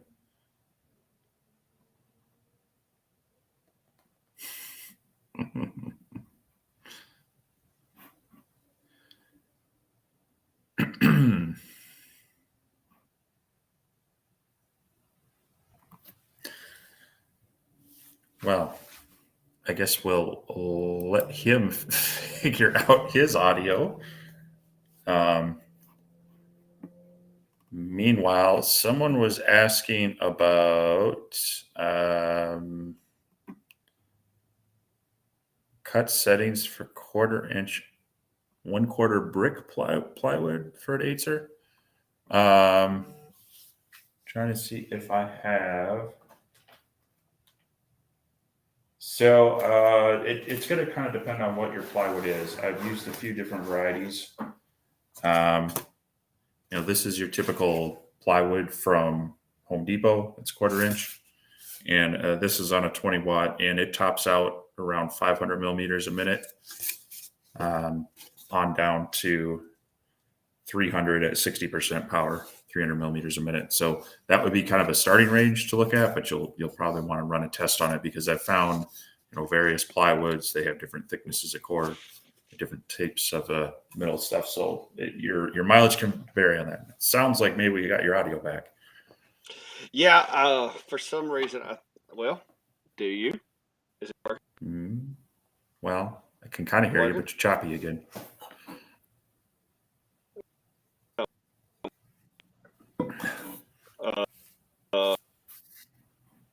Not sure here.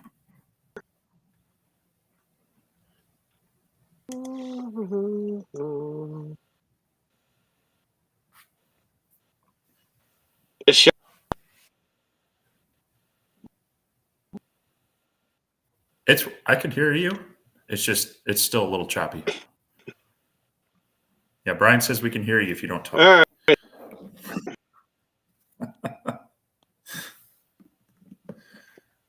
Is it working now? Yeah, I'm not sure. Yeah, can you not? Are you unable to hear me again? No, I can hear you. I don't know what happened. I stood up Okay. and moved over here, and something went wrong. I don't know. I'm gonna quit adding video feeds. This computer can't handle it. Yeah. This computer is having a hard time with that. Okay. Well, we can hear and mostly see you now. So. Can you? Well, I mean, you're still sitting in the dark, but yeah. Well, that's good.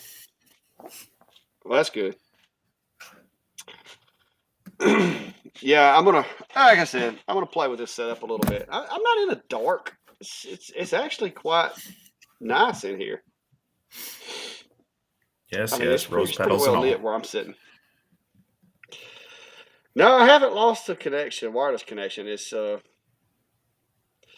yeah, no, I've got my eye on a computer, which I've got a laptop in the house. Oh, and I may bring it out here. That gaming laptop that I use for my birds. And I may bring it out here, start using it, and just buy me a new one for inside. But yeah. Well, that's this shirt right here. If it's somebody's green, this is a safety yellow shirt that I wear when I'm doing my drone work, so that I can pick myself out real easily as I'm flying around with the drone, and people can see me and know that I'm the guy that's flying the bird. Has wine sitting on? No, I don't have any wine. If I had something, it probably wouldn't be wine. But I don't have anything. I'm not drinking. Well, I was drinking sweet tea, but I ran out. I'm contemplating getting a bottle of water out of the refrigerator. All right, so did I miss a question? I'm gonna quit adding cameras to the machine because it is not liking it at all. There was one question I was trying to cover that was asking about the Acer, 20 watt Acer, how it was cutting 1/4. It said brick, but maybe it was birch plywood. I don't know. So I was giving him some examples. Yeah, I heard you say 1/4 brick. I was wondering who's cutting bricks with lasers. They must have that new 80 watt. Now you're getting all pixelated, looking like Mario over there. I don't know what's going on.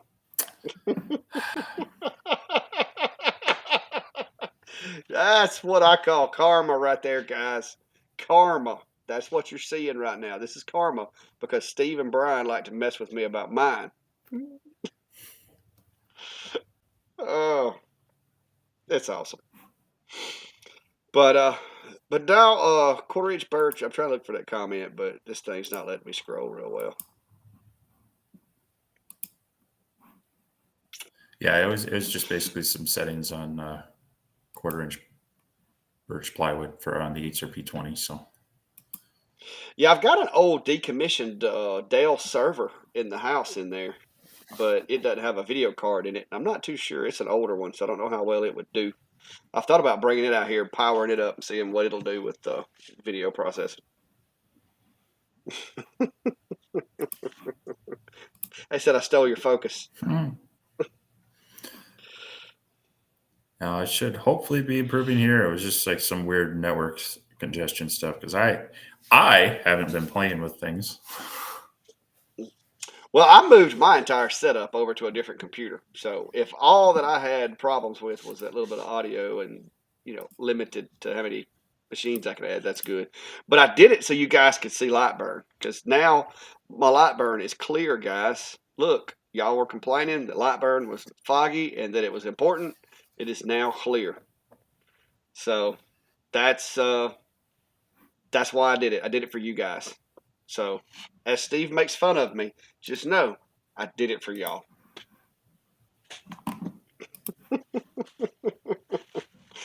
Hey, Steve, as long as your video stays like that, it makes mine look better. So I'm good with it. Hey, it should be improving.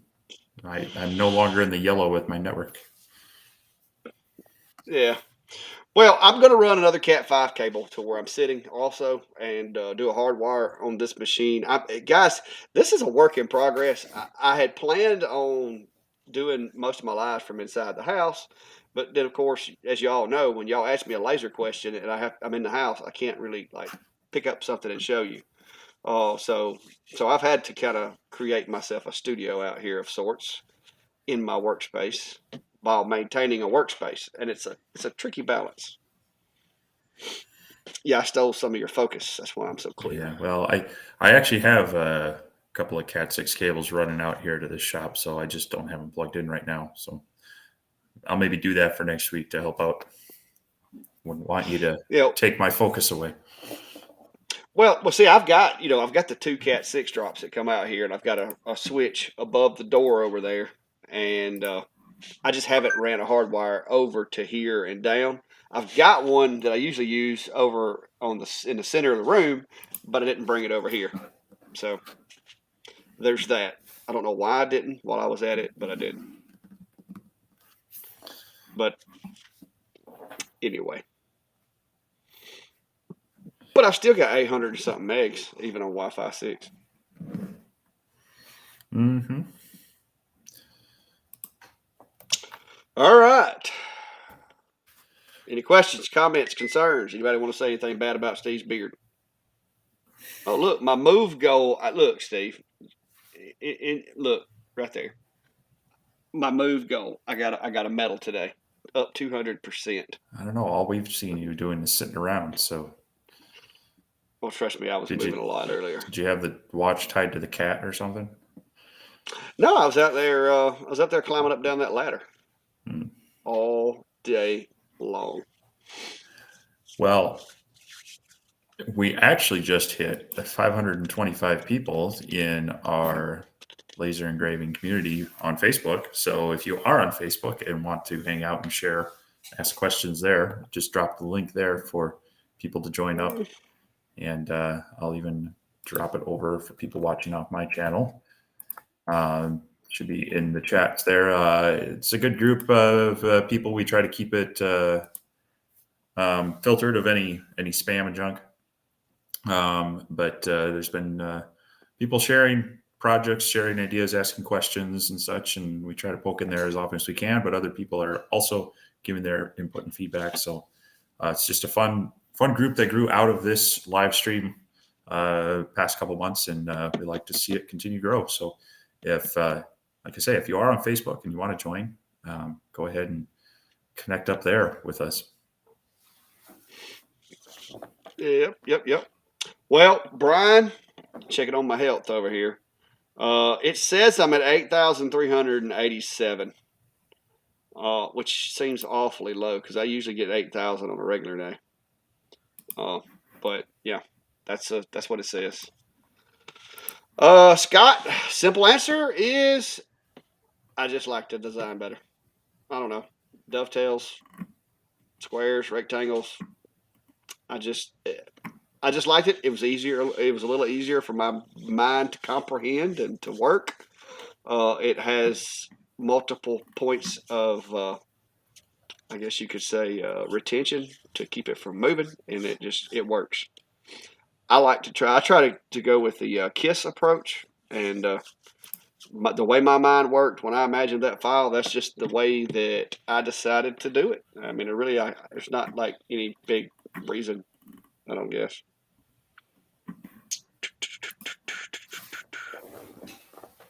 Oh no, it's not bad for an old guy, Steve. My scales aren't even calling me obese anymore. Oh, they only call me overweight now. Even with all the weight from the beard. Uh,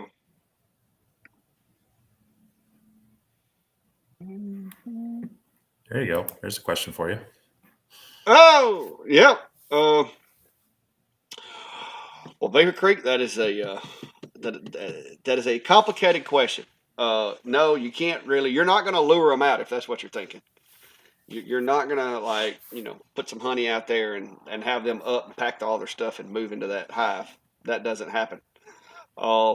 What you're going to have to do, unfortunately, is you're going to have to do a demo extraction, because if you do not get the entire hive out of there, and if you do not get the queen, then they'll be right back, and you'll just be catching swarms year after year after year after year. I'm guessing they're probably in the eaves on the outside of the roof, or are they actually inside the walls? Because typically they're going to get in the eaves, like the overhang outside the house. But I have a bee vacuum, which is basically a modified shop vac that sucks them up into a hive. And you can extract them that way, but you still have to go in with a knife and cut out all the honeycomb and stuff like that. And if you're considering killing the bees by spraying them, do not do that, because you will cause more trouble, more problems doing that than if you get the bees out, because then you'll have a couple 100,000 decomposing bees and pounds of larvae and contaminated honey that's just going to sit in your walls and ferment and rot and start growing yucky mold and stuff like that. So you're either going to want to leave them alone and let them keep doing what they do and hope they stay alive, or get somebody to come out and remove them. But you could probably get a lot of honey if they've been in there for a while. Mine says one time at a please. One at a time. Huh? Not following. Oh, talking about scales. Yeah, my scales call me. They called me obese, but I'm like on that line between obese and overweight, which is strange, because if I'm overweight, some other people I know are in trouble. So was that you just kind of like stood up straighter to get some height so that your weight was balanced out more? No, I've tried that. It doesn't work. It don't matter how straight you stand or squat down or anything like that. You still weigh the same. Well, yeah, but Oh, if you're taller, then it's calculating that you should be a little bit heavier, so it gives you more pounds before yeah, you put into that obese level. yeah, but you have to put your weight in there or your height in there, and so you can't cheat on that. Well, sure you can. You can just say that you're 6'5", even though I know you're not. I'm not 6'5". I got No, photographic sir. proof.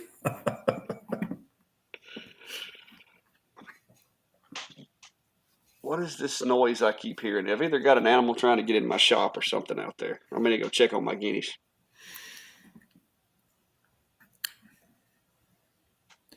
So, well, any final questions for the night from people, or? Yeah, it's getting a little quiet, guys. Y'all have learned way too much, because nobody's asking any seriously, like, deep questions anymore. Well, that's why we need to get you that CNC machine. You can start asking questions about that. I don't know if my brain can handle a CNC at the moment. I've got to get some of this other stuff. I got to get my shop put back together and get these stove covers built. I got one completely done this afternoon after I got through with the installation, and I got 3 of them cut and engraved that I've got to put together. I actually got one. I think I got one put all the way. Yeah, I've got one with the back and the sides put together, but I've got to stain it and put the handles on it and everything. So Yeah. Waffles, popcorn. Yeah, I've got the list of my projects. I've got things that Carla's asked about too. And of course summer gets filled up with everything else I want to do, like playing with my fake airplanes. Um, You are really stuck on that, guy. Stuck. Well, hey, my wife actually was nice enough to me that yesterday she cut the grass for me while I was tearing the tin off of the building. So, there we go. Darren's got a good eye. Yep, it's a left-handed screw. Yeah. Yeah, no. So this is a design that came from the I like to make stuff group, and I don't know if they put that in intentionally to see how many would comment on it or what, but yeah, it is actually a backwards turning screw. So it's just one of those, it's one of those safety bolts you put into an exterior um, hinge. It's got the it only lets you screw it in one way, and it's going the wrong way. So if someone tries to remove it, they're all backwards, and it doesn't have the bite on there. So Yeah, he said I've got my fake airplane shirt on. Yeah, but mine's not an airplane; it's a quad. It's a little, He said he said he was flying planes. I didn't know if he was actually flying, like, he done went and bought himself a jet or something. I was going to tell him that I needed him to pick me up, take me down to the beach or something. But he got offended because he thought I was talking bad about his RC craft, and I just was curious if when he said he was out flying, if he was like literally flying, or if he was like flying with his thumbs. yes, no, it's funny. I've had a few other people make that same comment about like you know real airplanes or not. And I'm like, no, they're just imaginary ones. Yeah, yeah, I hear you. But But yeah, I've got my own little fake helicopter, I guess you could call it. I need to get that um, thing out now that everything's green around here and take some pictures once I get where I can get all the grass cut at the same time. so um, we do have a quick question we can answer before we go. Robert's asking, where's a good place to go for making logos for leather patches? Mm. And you use the Adobe suite, the Express stuff for a lot of things. So, Mm-hmm. but one thing there's a similar product out there. It's called Canva that will allow you to do some basic stuff for free. And so they'll have layouts for posters or YouTube thumbnails or Facebook posts or Instagram posts, and they do have some templates in there that will have various script and other things that you can modify. So that would be something to play around with. If you are not creative at all and you just need one or two, there are definitely those sites like Fiverr where you can reach out to people that freelance and they'll charge you so much to make some logos for you and such. And they're not terribly expensive, but if you're doing it quite often, it's definitely something you're going to want to find some software to do. But yeah, Yeah, I've actually gotten now to where I do a lot of mine. I just make them in Lightburn. sure, yeah. Yeah, a lot of it just comes down to playing around with fonts and then, maybe adding a border and such. So, some ideas there, but Yeah, Chris, I got you on that. I realized it once I said it. I got Steve mixed up, and I didn't realize how sensitive he was about that. But next time I will make sure that I use the politically correct method of asking hey, that. hey now that you can make a full sky you can make a full size airplane be remotely controlled just as much. Yeah, well, I guess I should. What it should be, full size or scale? Maybe that's the way I should say it. Well, no, you're not clarifying there. Oh me. Yeah, there's a lot of people, and we have a lot of folks putting. Ooh, geez. we have a lot of folks that'll jump into the laser engraving community page, and they come in there, and I know it when I let them in a lot of times because they're a member of 456 groups. But I'm trying to give everybody a fair chance, and but they'll come in there and start, put your graphic here to have a logo made or whatever. And I try to get rid of them as soon as I see that going on, because it's not like it's you guys offering your services. It's somebody that's, they're just coming in there just for that reason. Yeah. Yeah. I've nixed a few as well, even without warning. If I see similar patterns to them, I'm going, oh no, you're not here to add, you're just doing that. So yeah, but we try to stay on top of it there. But yeah, best we can. But sometimes they'll get the post out there before I find it. But when I find it, I usually hit them pretty quick. But yeah. So yeah, well, hopefully this week I have a couple videos that'll be coming out. One will be a project video with the Whizmaker, and then I do definitely hope to get some information out on that IKEA machine as well. So definitely keep an eye on my channel for that. If you've been wanting some information on the IKEA, I hope to have that out soon. And then I really do hope to get it back into some project videos, get some inspiration flowing for others out there. So hopefully those go over well. People appreciate them, and yeah, if you have questions or comments or ideas for stuff, drop them into that group or message us on our various pages and platforms, and that helps inspire and give us ideas for things that people are looking for. But it's also roaring into summer, so I will take the nice days and run outside and get a little sunburned and play with my fake airplanes. Oh my gosh, let it go. Let it go. All right, guys. Like I said, I appreciate you stopping by. I can't quit yawning. I'm about to stand up and move around or something. Maybe it's the lighting. I just have a hard time staying awake in here. But I hope my video, for the most part, I understand this machine's not doing what it's supposed to. Hopefully, I'll have my other one in here next week, if all goes well. And we can try that and see if that works any better. But until next time, guys, be safe and have a good day. We'll see y'all.